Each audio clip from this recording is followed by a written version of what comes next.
तर बारामतीप्रमाणेच राहुरीची पोटनिवडणूकही बिनविरोध करण्यासाठी भाजपने प्रयत्न केले. मात्र राहुरीच्या पोटनिवडणुकीत 7 उमेदवार रिंगणात उतरलेत आणि निवडणूक चुरशीची होण्याची शक्यता आहे. या निवडणुकीत भाजपने ज्येष्ठ नेते शिवाजीराव कर्डिले यांचा मुलगा अक्षय कर्डिले यांना उमेदवारी दिली आहे. तर शरद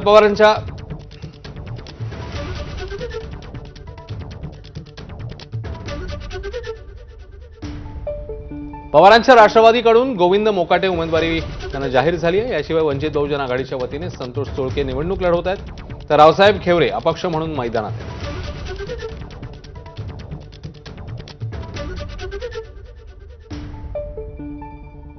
फोन आले होते मला. काय आहे, मी बाळासाहेबांचा कडवट शिवसैनिक. मी कोणाचे फोन वगैरे मी कशाला जुमानत नसतो. एकदा आम्ही ठरवलं लढायचं, 100% लढणार. माझा देव मुंबईत होता, आज दुसरा देव मुंबईत बसलाय. मी कशाला कोणाचं ऐकू? इथं कोणी माझा नेता नाहीये, माझा नेता मुंबईत आहे. आणि माझ्या नेत्याला माहिती आहे की मी लढतोय, सामान्य माणसासाठी लढतोय, तालुक्याच्या अस्मितेसाठी लढतोय, या तालुक्याच्या तरुणासाठी लढतोय. 28 जानेवारीला उपमुख्यमंत्री अजित पवारांचं अपघाती निधन झालं. यानंतर अजित पवारांच्या विमान अपघातावरून उलटसुलट चर्चांना जोर आलाय. अजित पवारांच्या अपघातावर शरद पवारांची राष्ट्रवादी आणि ठाकरेंच्या शिवसेनेने सातत्याने शंका उपस्थित केली आहे. अजित पवारांच्या अपघातासंदर्भात महाराष्ट्रात FIR दाखल करा, ही रोहित पवारांची मागणी आहे. तीच मागणी हर्षवर्धन सकपाळ आणि आकाश मोरे करतायत ना, बरोबर आहे ना. आणि स्वतः मुख्यमंत्री म्हणतात की अजित पवार यांच्या अपघातासंदर्भातलं सत्य खणून काढू. खरं म्हणजे ही मागणी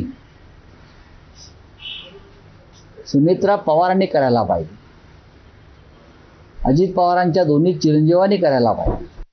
दादा गेल्यानंतर FIR करायला रोहितला काँग्रेसच्या सरकारकडे जावं लागलं आणि ज्या सरकारमध्ये दादा होता त्या सरकारने FIR करायला असा स्टँड किंवा नाकार का दिला, हे एक मोठा प्रश्नचिन्ह महाराष्ट्राच्या प्रत्येक नागरिकाच्या मनात आहे आणि बहीण म्हणून अर्थातच माझ्या मनात आहे.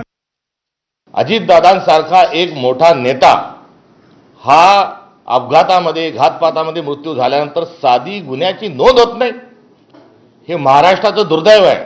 त्यांच्या कर्तव्याच्या दृष्टिकोनातून आवश्यक असणाऱ्या अटी काँग्रेस पक्षाकडून ठेवल्यानंतरही जर गुन्हे दाखल करत नाही तर हे यामध्ये सरकार जरूर काहीतरी लपाछपी करते, अशा प्रकारचा संशय हा दाटलेला आहे.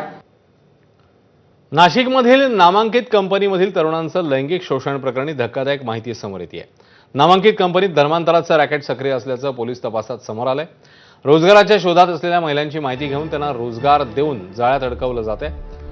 एका तरुणाला बेरोजगार मुली शोधण्याचं टार्गेट देण्यात आलेलं. मुली न मिळाल्याने तरुणाने काम करण्यास नकार दिला, परंतु त्यानंतर या तरुणाला धर्म बदलण्यास सांगण्यात आलं, अशी माहिती समोर येते. 8 जणांनी मुंबई नाका पोलीस ठाण्यात तक्रार दाखल केलेली. या प्रकरणी 9 गुन्हे दाखल आहेत आणि 6 जणांना अटक झाली आहे. नाशिक पोलिसांकडून 5 आरोपींची कसून चौकशी सुरू आहे. हे सर्व संशयित आरोपी नाशिकमधील असल्यानं त्यांचा इतर कोणत्या संघटनांशी संबंध आहे का याचा तपास सुरू आहे. त्यामुळे या तपासात काय माहिती समोर येते पाहणं महत्वाचं आहे.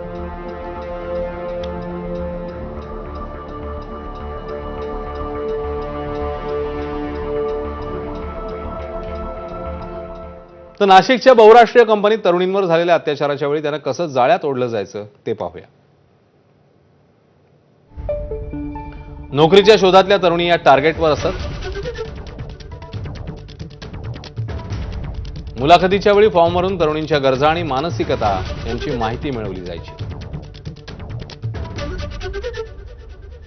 जास्त पगार, सुट्टी, ओव्हरटाईम, प्रमोशन अशा प्रलोभनांनी या तरुणींना जाळ्यात ओढलं जात होतं.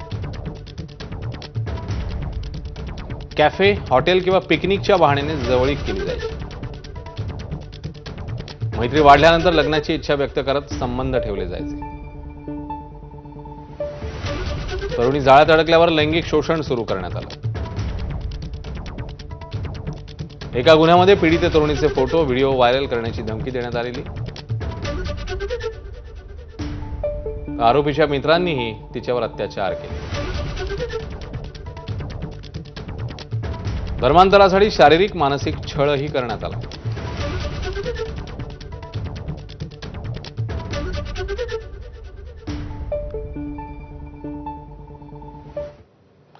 एकीकडे हा सगळा प्रकार समोर येत असतानाच आता प्रतिक्रिया देखील येत आहेत. नाशिकमधल्या प्रकरणावर मुख्यमंत्री फडणवीस काय म्हणतायत आणि मंत्र्यांनी नेमकं काय म्हटलंय, काय प्रतिक्रिया दिली आहे, बघूया.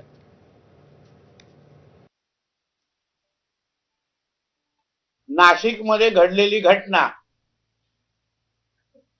ज्याला कॉर्पोरेट जिहाद म्हणून म्हटलं गेलेलं आहे, त्यासाठी पहिलं तर नाशिक पोलिसांचं, एसपींचं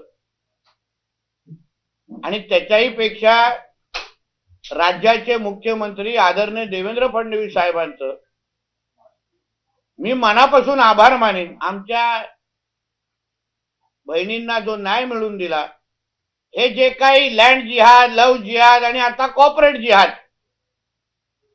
हे जे काही करतात, त्या बाबतीमध्ये समाजाने खरंच विचार करायला पाहिजे. पहिले जे आपण पाहत होतो की हे प्रकरण मुलीला छेडछाड पर्यंतच मर्यादित आहे का, परंतु नंतर असं लक्षात आलं की ह्या मुलींना छेडछाड ही एका दिवसाची नाही तर अनेक महिन्यापासून, वर्षापासून हे चालू होतं. आणि हे प्रकरण एका मुलीबरोबर नव्हतं, तर अनेक मुली यात गुंतलेल्या होत्या आणि त्यांना नंतर त्यांच्याशी लग्न करणे किंवा त्यांचं धर्मांतर करणे हा सुद्धा एक त्यांचा प्रयत्न होता. त्या संदर्भामध्ये जे जे लोक आहेत त्यांच्यावर आता ट्रॅप लावणं हे सरकारने आता प्राथमिक ठरवलेली आहे आणि त्याच्यावर ते तर मला वाटतं काही लोक अटक झालेत, परंतु आणखीन त्यांची मोठी साखळी कोणती आहे याचा शोध पोलीस घेत आहेत. हे अतिशय गंभीर प्रकरण आहे. पोलिसांनी हे उघडकीस आणलेलं आहे आणि या अशा प्रकारच्या एका टेक्नॉलॉजी कंपनीमध्ये ज्या प्रकारे त्यांनी दबाव आणून आणि धर्मांतरण आणि लैंगिक शोषण केलं, हे फारच धक्कादायक आहे.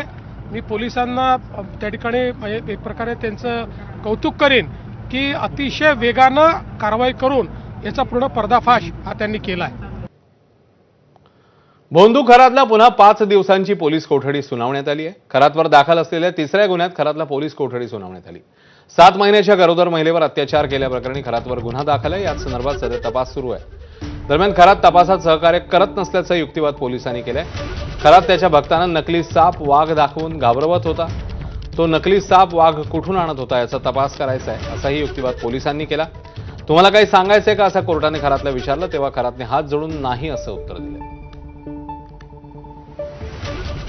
जो अक्यूज है उसको वो पूरा पहला जो ऑफेंस है जिसमें उसको ट्रांसफर करके लिया था, तो पहले ऑफेंस में पूरा 15 डेज का उसको पुलिस कस्टडी मिला है. आज उसका पुलिस कस्टडी खत्म होने के बाद उसका मैजिस्ट्रेट कस्टडी रिमांड हुआ है. और जो सेकंड ऑफेंस है, दूसरा जो ऑफेंस है सीआर, तो उसमें उसको ट्रांसफर करके लिया है इन्वेस्टिगेटिंग ऑफिसर ने. तो उसको कल पुलिस कस्टडी के लिए प्रोड्यूस किया जाएगा. अब ये सेंसिटिव मैटर है और रिलेटेड टू वुमेन है, वुमेन अट्रॉसिटी है, तो उसके बारे में हम लोग ज़्यादा कुछ बता नहीं सकते बिकॉज इन्वेस्टिगेशन शुरू है.